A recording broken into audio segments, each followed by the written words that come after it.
পহেলা বৈশাখ মানেই নতুন বছর, নতুন আশা আর নতুন প্রাণ। আর এই প্রাণের উৎসবে বাঙালি খাবারের তালিকায় শীর্ষে যে নামটি তা হলো পান্তা ইলিশ। সাদামাটা এই খাবারটির শিকড় গ্রামীণ জীবন থেকে উঠে এসেছে।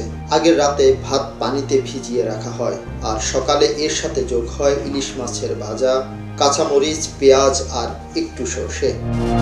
শহরের রেস্টুরেন্টগুলোতেও এখন বৈশাখ এলেই পান্তা ইলিশের স্পেশাল মেনু। অনেকে আবার বন্ধু পরিবার নিয়ে আয়োজন করে ঘরোয়াভাবে।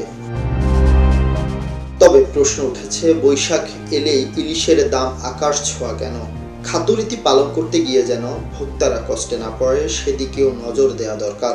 মাছের চাঁদপুরের মাছটা বেশি চাহিদা চায়, তারপরে বরিশালটা আর চিটাঙ্গাটা একটু কম আর কি। চিটাঙ্গা মাছটা একটু স্বাদ কম। বড় সাইজগুলো আপনার 1200-1400 টাকা আসছে, 700 গ্রাম 800 গ্রাম।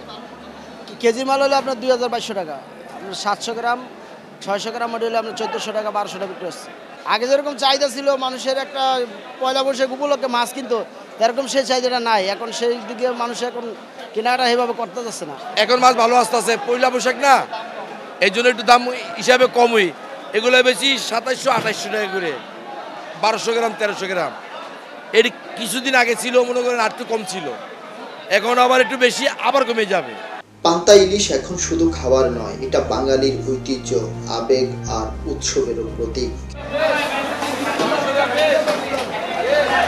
নতুন বছর আসুক আনন্দ আর ঐতিহ্যের ছোঁয়ায়। পান্তা ইলিশে মাখামাখি হোক বাংলা বর্ষপঞ্জির নতুন দিন, শুভ নববর্ষ। মানিক মিয়াজি, ভিউজ বাংলাদেশ, ঢাকা।